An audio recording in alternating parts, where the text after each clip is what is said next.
जनता से संवाद करने में महारत, काफी तादाद में कट्टर समर्थक, दूसरे नेताओं से कम उम्र, राजनीतिक अनुभव, मजबूत पारिवारिक पृष्ठभूमि, संपर्क बनाने में माहिर। इसे किसी भी राजनीतिक व्यक्तित्व का एक कंप्लीट पैकेज आप कह सकते हैं और इसमें पूरी तरह फिट बैठते हैं ज्योतिरादित्य सिंधिया, जो कि जन आशीर्वाद यात्रा के तहत मध्य प्रदेश के मालवा निमाड़ के हिस्से में पहुंचे। 3 दिन का सफर था और इसमें सिंधिया ने 4 जिले और 4 लोकसभा सीटें कवर की।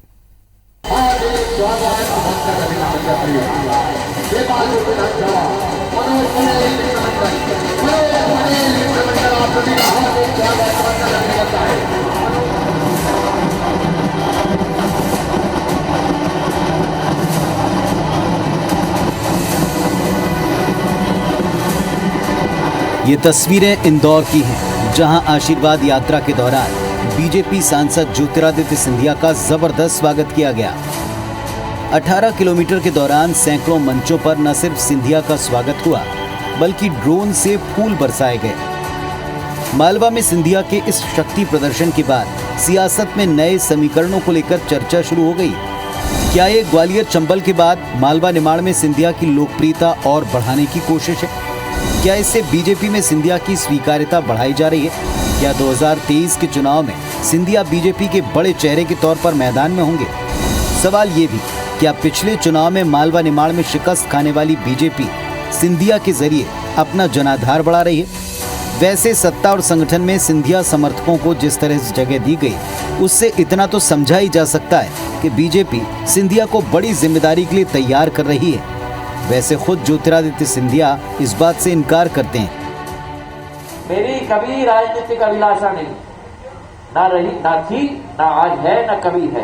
हाँ, एक आशा अभिलाषा एक जनसेवक होने के नाते जरूर है, और केवल एक है, और वो है जनता के दिल में मैं स्थान पाऊं अपने मेहनत के आधार पर, अपनी काबिलियत के आधार पर, अपने सच्चाई के आधार पर।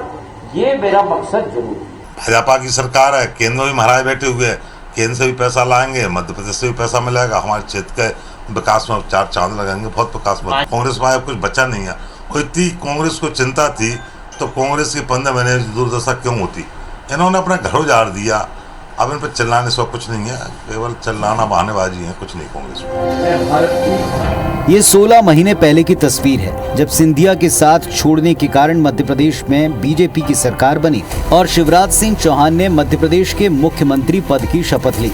आज भी कांग्रेसी इस तस्वीर को याद करके सिंधिया को जमकर कोसते हैं। इतना ही नहीं, जिस तरह सिंधिया और उनके समर्थक तेजी से बीजेपी में घुल मिल गए हैं, वो भी कांग्रेस को रास नहीं आता है।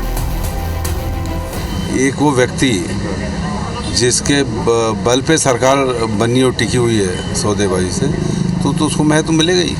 ये देखना है कि ये जो प्लान बनाया है बीजेपी ने कि इनके जितने भी एमएलए वहाँ गए हैं और बने हैं, इनका हर्ष 2023 में क्या होता है, ये देखने वाली बात। विधानसभा चुनाव में भले ही 2 साल का वक्त बचा है, लेकिन दोनों दलों ने अपने अपने स्तर पर तैयारियां तेज कर दी।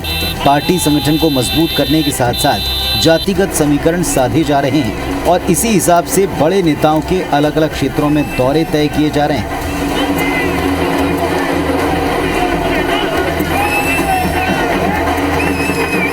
इंदौर में दीपक यादव के साथ नवीन सिंह, IBC 24 भोपाल।